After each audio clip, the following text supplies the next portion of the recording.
Are you ready to perform at your highest potential? Thank you for joining this GP Strategies webinar, where we'll explore best practices and innovative insights to help you and your organization improve performance. I want to again say hello and welcome to today's session, Maximizing Learner Engagement, Designing for Emotional Impact. Our presenters today are Laura Barrett and Rich Calcutt. My name's Kim Heyer. I'm with GP Strategies, and I'm happy to be your host for today's session. So again, thank you for joining, and I'm really excited to introduce you to today's presenters. Laura is a senior learning consultant for the EMEA region with over 20 years of experience in learning and development. Specializing in finance and leadership, she crafts impactful solutions for high-profile global organizations. Laura is a problem solver with a passion for human-centered design, believing learning should be effective, creative, and fun.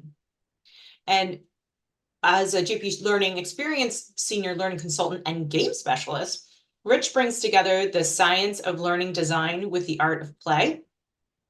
He helps global brands create immersive gaming experiences for a wide range of audiences that inform, delight, and change behaviors.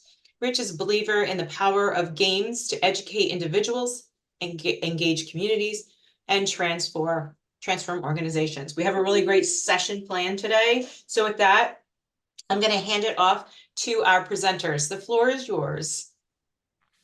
Thank you very much. Hi, everyone. Thanks so much for joining us. I'm going to start, as all good webinars do, with a rhetorical question. So what do all of these people have in common? You're very welcome to post your answer in the chat, but I'll tell you the one I'm looking for, and that is that they are all enthralled, captivated, engrossed, involved, fascinated. In other words, they're all engaged. And even though all these people are doing different things, they all share this quality of being engaged. And this tells us that being engaged is a really broad spectrum of things, that engagement means different things to different people. What these people are feeling might be different, what they're doing might be different, but the thing they have in common is that they're engaged. So we've got a question for you, not a rhetorical one this time, but a real question. So please put your answers to this one in the chat. Tell us, what was a recent engaging experience that you had? What made it engaging for you? I'll give you mine as you type away.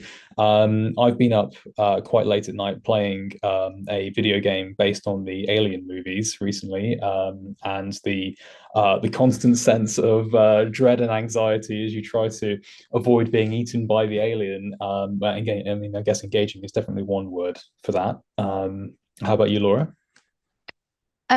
So for me, it would be, so I love experiences. It's my main focus in what I do in and out of work, and I have a 17-year-old daughter. So we took her to first Michelin star restaurant. So we took her to Gordon Ramsay's in Grosvenor Square, and I messaged them just to say this is her first time of her attending. So I think every company should be elevating what that experience is as a customer or somebody engaged in that should be. So what they did, to try and cut this a long story short, we had dinner before they took desserts order. They asked Isabel, my daughter, not us, if she wanted to be shown through the kitchen. To which point then the sous chef invited her to prepare her own dessert for herself. So he showed her all the techniques, and she did that because they'd found out what she was interested in. And actually, as we were stood there was a presence behind us. And what had happened is they were trying to delay us because Gordon Ramsay wanted to come and meet her. And so he came across town to see her and spend a little bit of time with her, which I thought was the most incredible thing. So the emotion that created for her, not only then to be saying, well, I've made my own dessert in Gordon Ramsay's restaurant, but then actually he's come across town and he got stuck in traffic, which is why they were delaying us, to just go through that experience. So I think it's really unique, and we can look at lots of different things and how we can create experiences and emotion and help us grow as individuals through it. Great story. What's coming through on the chat, Laura? So we've got loads of things from soccer games. Kim, have you got some things as well? Righteous Brothers show, love that. Oh, Craig Stokes, hello. Took part in a flash mob. Yes, I will be talking about that one. Book club. Yeah, book club. Wow. What else have we got, Kim? Soccer and racing a sailboat. Did we say that one? No. We've got soccer. 1v1 breakout rooms. Basically, no option to not be. That was from Amy. Richard Goring's Bright Carbon Conference session. So we've got lots of different experience that are in there that we can see that everybody's experienced. But if we go to the next slide, engagement here, we've got, we've all talked about those experiences that we've had, but what is engagement? So I think if we bring it back to learning, engagement in the context of learning is the art of capturing and maintaining a learner's attention, involvement and enthusiasm throughout an educational experience. And it extends beyond mere participation. You're not going through the motions. You want to aim to create an emotional connection that fosters genuine interest and understanding. So motion plays a pivotal role in learning, I feel. It can enhance memory, retention, promote motivation, and create a really lasting impact. I think Isabel were telling people for years what that experience was created and talking about Gordon Ramsay. So by carefully considering intended outcomes such as behavioural changes or improved skills, designers can tailor the learning experience to elicit specific emotions, whether it's excitement, introspection, or a sense of purpose. To make learning sustainable, it's crucial to ensure that the emotional states evoked are positive and conducted to long-term retention. And I think additionally, understanding the context and the audience is paramount. So the current state of affairs, the learner's moods, their level of buy-in, all influence how they respond to the learning. The designer should avoid assumptions based on things like seniority or experience, instead relying on research and data to create an inclusive and effective learning experience that really resonates with the unique needs of that particular audience. So ultimately, designing impactful learning experiences requires thoughtful blended outcomes, context, and audience considerations, with a real keen awareness of the emotional states invoked and their potential impact on sustaining the learning over time. So, let me introduce you to a useful technique that we tend to use almost as kind of a checkpoint during the design phase, and it's called the experience equation.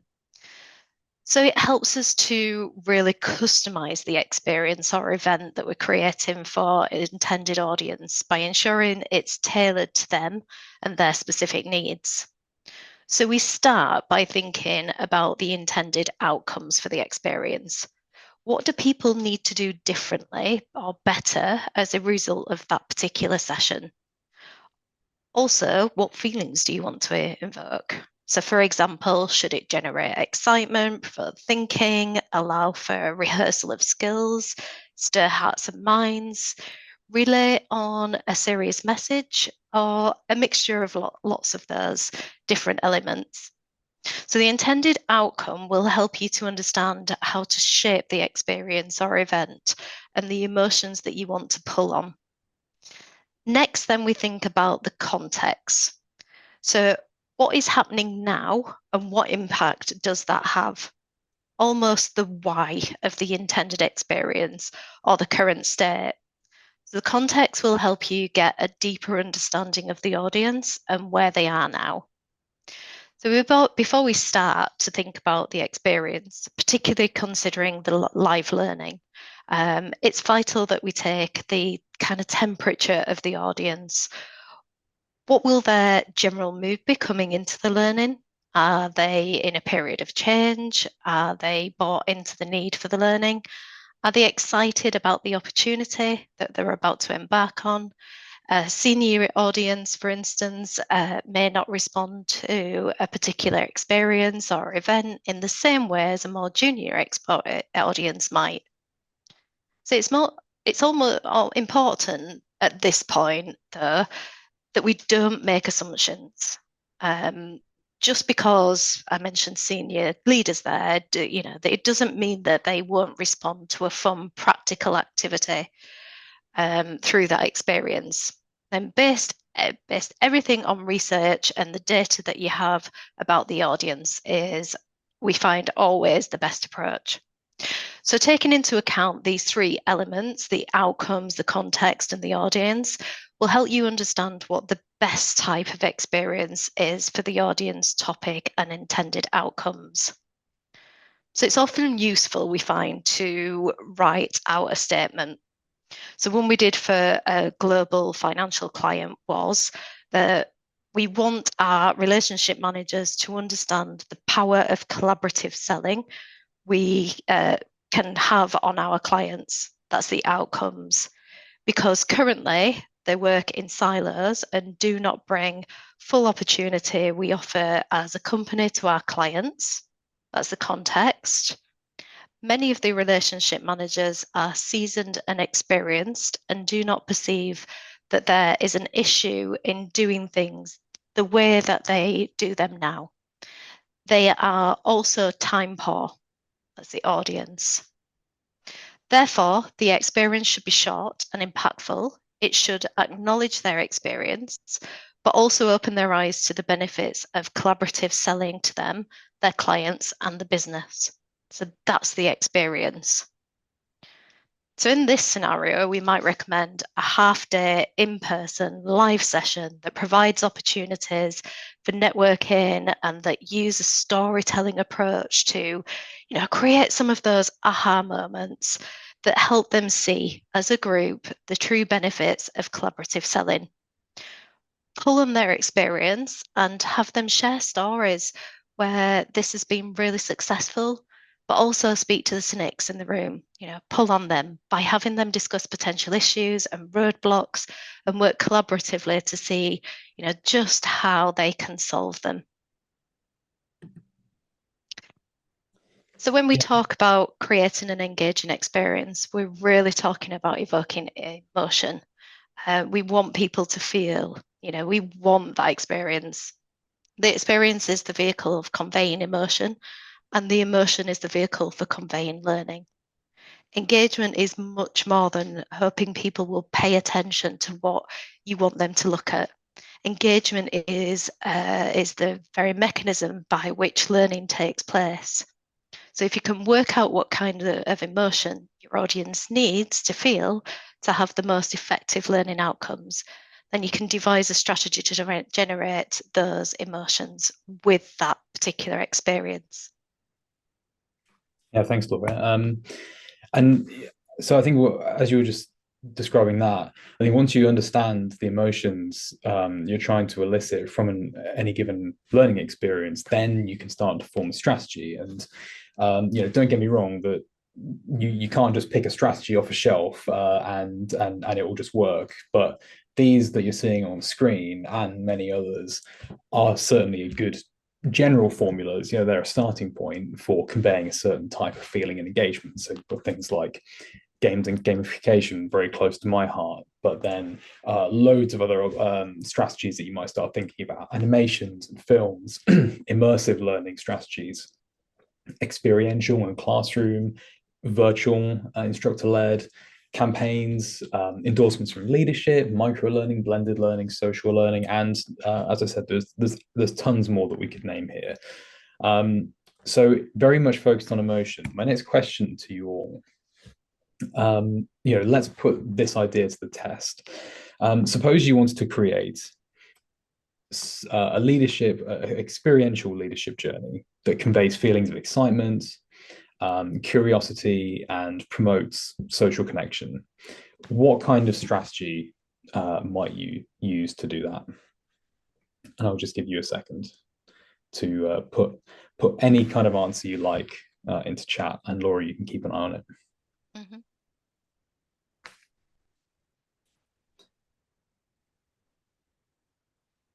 And if you don't know, those that's absolutely fine, because this is exactly the problem that I think, Laura, you were facing in the example that you're about to share with us. So if you don't know, or if you don't have an idea, that's totally fine. But yeah, we'd love to hear some of your thoughts. We got anything coming through, Laura? I've got immersive, social learning, scenario-based. Task them to solve some aspect of the problem you're trying to address, then report out. Nice. Guest speaker, expert in the field with Q&A, John Maxwell. Fun teach backs. Yep, we've got quite a few small groups and mentoring. Quite a number of different ones here. Well, yeah, great. Well, I suggest we proceed then, because you can tell us what you actually did when you were faced with this very problem. Yeah, and as we've seen through the chat, it's not always easy to sit down and consider, and I think the formula that we've shared today does help with that. But let me take you through what we did with one of our clients, who is a multinational technology services and consulting company. And we developed a program for them called Future Leaders. This prestigious leadership development program is designed to cultivate emerging top talent and provide them with the opportunities to progress into senior leadership that our client needs to meet their ever-evolving business demands. And the program's main objectives involve enhancing employee retention by recognising, retaining and fostering high-performing and high-potential individuals, equipping leaders with the essential skills that the business will require in the future, creating a diverse leadership pool, and constructing a competitive and well-rounded workforce to unlock the organisation's full potential. But before immersing ourselves into the experience, we sought to understand our client's objectives, context, and the audience, the essence of our experience equation. So recognising our participants' demanding schedules and their roles and responsibilities, we tailored our approach to resonate with their preferences and realities, particularly as busy professionals, mainly in their late 20s and 30s, embracing on an informal cohort-based model. We fostered rapport building and appealed to generational preferences. So we carefully planned virtual and in-person sessions. We optimised the learning journey, infusing each step with experiences designed to evoke emotions. So from emotional intelligence to storytelling, our programme emphasised key leadership attributes, empowering participants to thrive in today's dynamic world as authentic, influential leaders. So the programme ran over 8 months and included a number of impactful experiences. Now, I'm not going to take you through this full journey, but let me share some of those that we did create. So we had a launch of the programme. We launched it with a mission activity where participants had to work together to solve clues. They had to locate hidden agents and locate missing data, followed up by a series of team activities that tested their leadership and teamwork skills. So these activities caused emotions of frustration, surprise, self-awareness, and achievement when they finally completed it. Some of the virtual sessions, we really made those engaging. For a session on leading through uncertainty and managing change, we set a role play where in breakout rooms, groups had to plan how they would implement change. Then halfway through, we dropped in live actors who gave them instructions to guise of the CEO, and the groups had to react and pivot accordingly. What we had done was create uncertainty in the delegates through that surprise and really took them out of the comfort zone. And honestly, some absolutely loved the experience, some hated it, but it really made them sit up and think about how they personally dealt with that change and uncertainty. We also had a VR experience which was tagged with a virtual session. And this session explored 3 key skills. So we called them the 3 C's of creativity, critical thinking, and collaboration. And to bring this to life, participants travelled to one of 2 locations and took part in a VR escape room challenge where they travelled through time and had to work collaboratively and creatively to solve problems using creative thinking. And whilst the activity and storytelling story was abstract, through a debrief, they were able to understand how they could use these skills in their own leadership. So that was about excitement and anticipation and a number of different emotions that we went through there.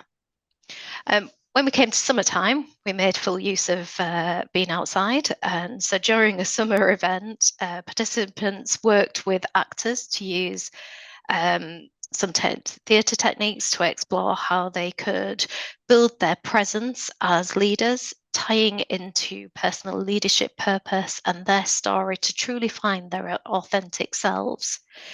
In addition, the cohort explored the power of storytelling and the importance of using storytelling techniques as leaders. So the event then culminated with an extraordinary display of vulnerability and trust as the cohort gathered under the stars, and each and every one of them stood up and told a really personal story.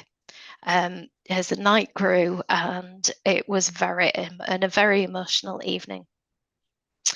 And then I'm going to jump to the final event. So for this, after an exhausting day presenting to senior leaders from a business challenge, we revealed to the cohort that they would be taking part in a flash mob themselves on the following day. With the logic that the cohort had been working in peer groups over the past few months, we wanted them to bring the cohort back together for one last time. So we put the skills of resilience and growth mindset to the test.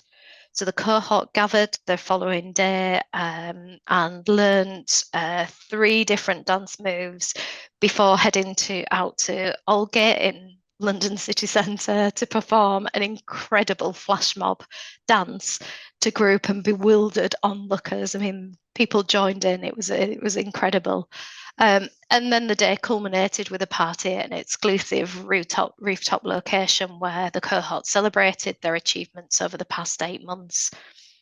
So this example shows how engaged our audience were at each step, and used the experience equation to achieve lots of different emotions throughout, which had a lasting impact on this particular cohort. But we've got loads of examples as we go through. Rich, do you want to share a couple from you? Yeah, thanks, Laura. I'm going to talk about one that's entirely different to that. My example is a game project. So this is an experience we created for a global fast food brand, and it's designed for their restaurant consultants. So I'm going to tackle this one kind of backwards. So I'm going to describe the experience first, and then I'll tell you how we used our knowledge of the audience and the context we were dealing with and the outcomes they were trying to achieve to craft that experience. And the experience was a challenging business simulation, and it's fine-tuned with realistic data. So players have to steer their business. They have control of a small business, and they have to steer that business towards the best financial outcomes they can by making lots of varied decisions using the power of data. And we gave players a very high degree of freedom, meaning that there are quite a few different ways that they could play the game, but ultimately it's designed to incentivize players to experiment with making data-driven decisions and using data-driven strategies. So thinking back to Laura's experience equation, these are the outcomes, context, and audience that we were working with. So for the outcomes, we wanted these consultants to be able to enable restaurants to improve performance, achieve their KPIs, and to do that by making well-informed decisions about restaurant operations. For the context, this was that the client needed consultants who make great data-driven decisions, and but they also do that by building relationships. So it's not just about the data, also it's how they interact with franchisees who are ultimately running those restaurants. And then the audience themselves, the consultants, they are a mix of new joiners, veteran consultants. But what we found when we ran our focus groups was that almost universally, they are incredibly time poor due to all the traveling they do, but they're also extremely competitive. So this is what we made, the game gives players control of a group of restaurants, each with its own vast array of data points covering all aspects of real-world restaurant performance. All of the stats and numbers and things give an insight into how a restaurant is doing, and players assess the data. They choose from various options to hopefully generate some improvements, but their selected improvements will only take effect if they can convince the restaurant's franchisee that their proposal is credible, and that relies on their ability to maintain their business relationships and to use use data to evidence their ideas. And they play for 10 days, and then they get a financial scorecard at the end of each day based on how well they've improved their restaurants. And all the time we were designing this experience, we were thinking, what emotions do we want people to feel? What do we want people to be saying as they're playing the game? And it came down to these 5 things ultimately. So we wanted empowerment. We wanted to be hearing people say, it's given me the confidence to use data to make decisions and support my clients. We wanted them to feel really challenged. Like I had to think really hard about every choice I was making. We wanted them to feel definitely a sense of novelty, like this was a brand new type of learning for them, something they've never experienced before. We strategically wanted them to be a bit frustrated. We wanted them to feel like some of the things they might normally do don't work in this context, so they need to try something different. But then following that frustration and doing the right things, we wanted them to feel this great sense of reward, like it was really satisfying to play the game.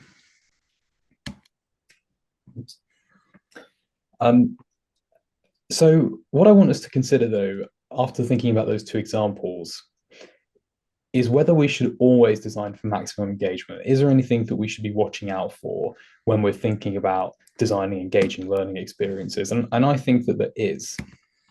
So since we've been looking at a game example, I think it's a good segue to think about engagement from this different angle. So far, we've considered engagement to be a purely positive and desirable design outcome, but I do think there is more to it than that. And the gaming industry is full of examples of manufacturing engagement. And it's usually for the purpose of extracting profit, to be honest. Things like slot machines, video games with microtransactions. And if you look wider than that, at things like platforms like TikTok, Tinder, these are platforms designed with a user experience to maximize engagement and then serve you ads. And users are getting very wise to this. They know when designers are trying to mess with their brains to increase engagement. So I want us all to question whether designing for maximal engagement is always the right thing to do, and especially when it comes into a learning context.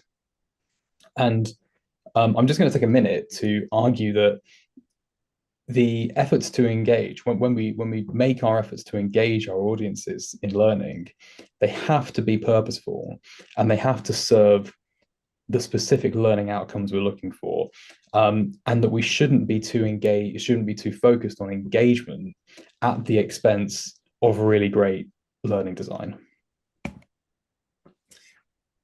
So it may be in your interest to make something somewhat unengaging.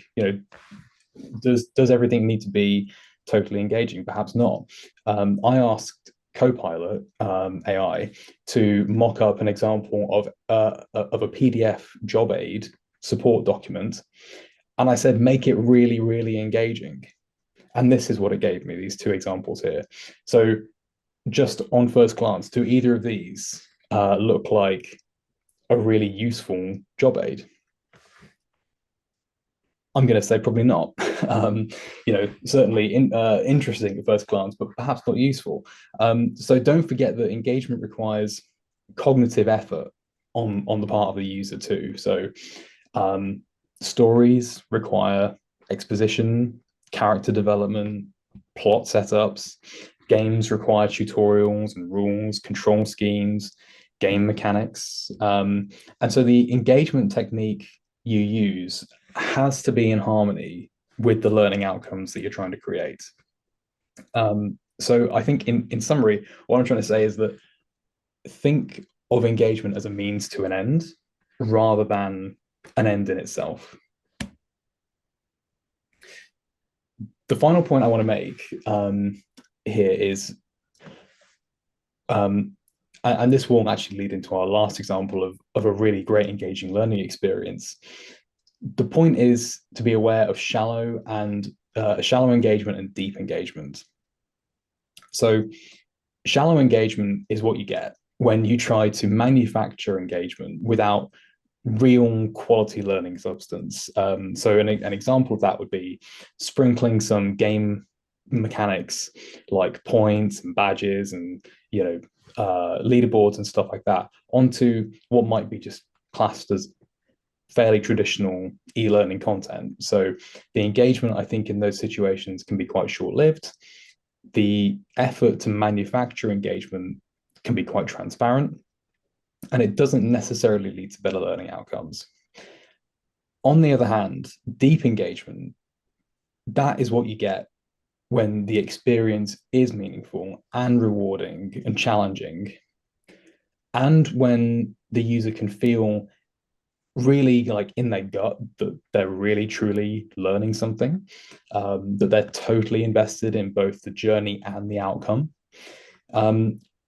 It's usually hard to pin down to one particular element of a design, but rather it's, I guess, the sum total of a really well thought out learning experience designed with intention to affect people at an emotional level.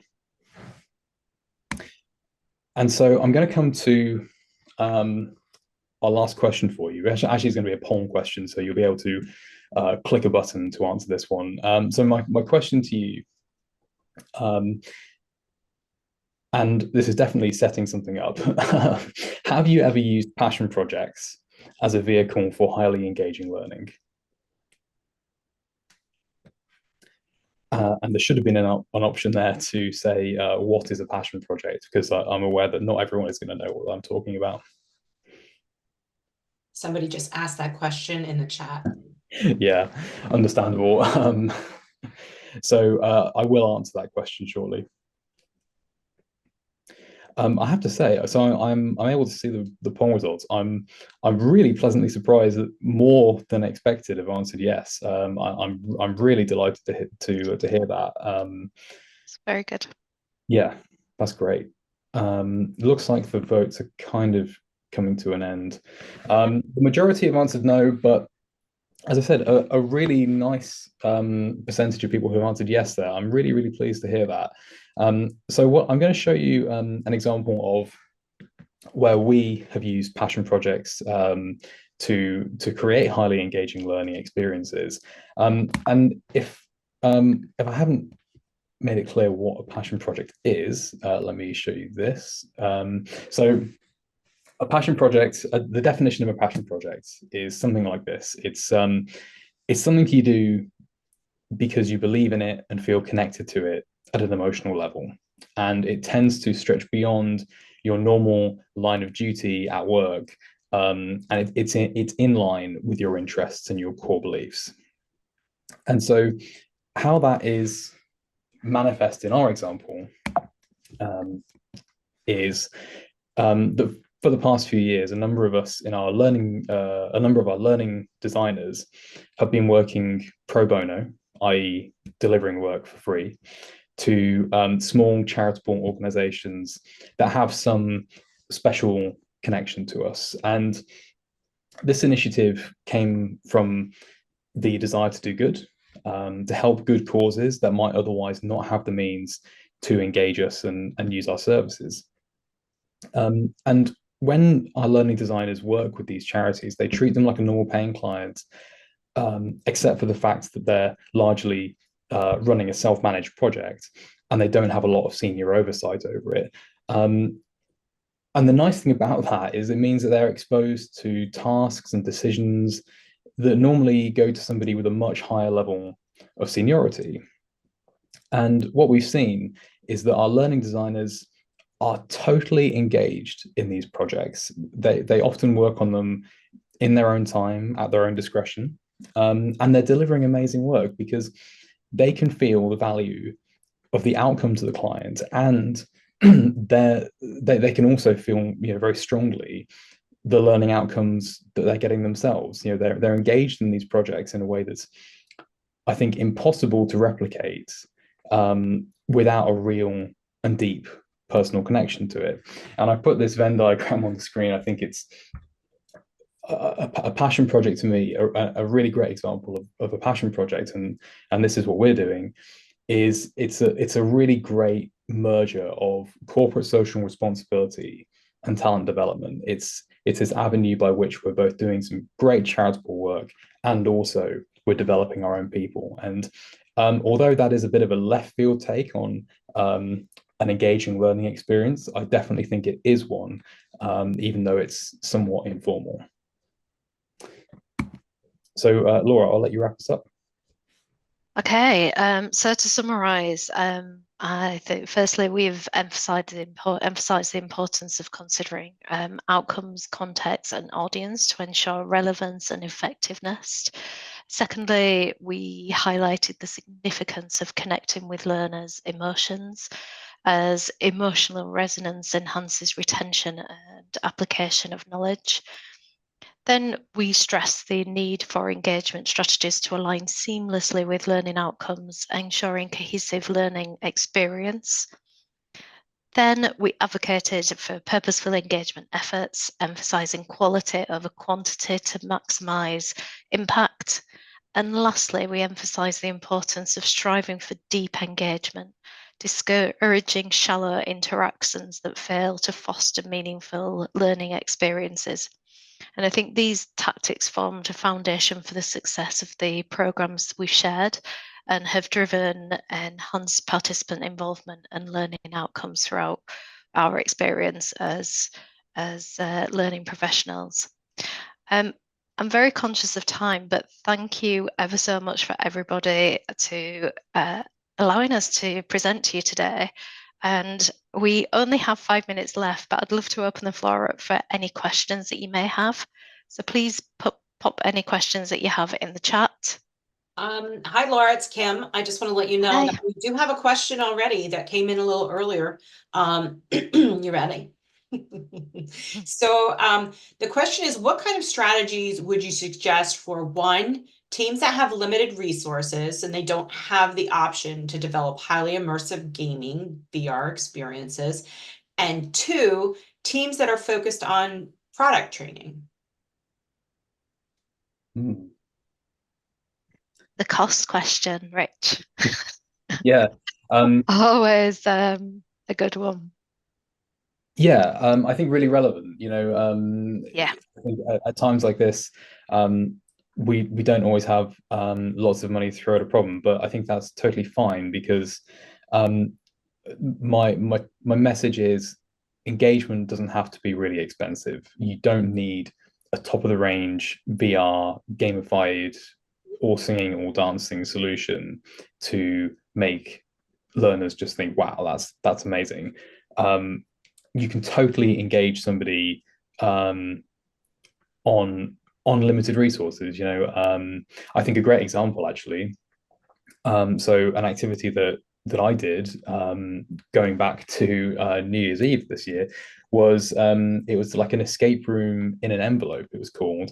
And basically it's like an envelope with I think about 10 sheets of paper, and there was a story, there was some information to read through, there was like some like passport documents, bank documents and stuff. And it was kind of a story about some sort of crime that had taken place. And as teams, you rip open the envelope, you start the timer, and you start investigating this case. And you're sort of acting like a bit of a detective for a few minutes. It's just great. It was really really good. It absolutely kept us engaged. And like I said, it was maybe 10 or so sheets of paper and just some interesting narrative. So there's I think things don't have to cost the earth. No, And they don't. Laura, I'm sure you would agree. Yeah, absolutely. Actually, we used something called Enigmagram, a program that we did in 2022, actually as a start of an experience.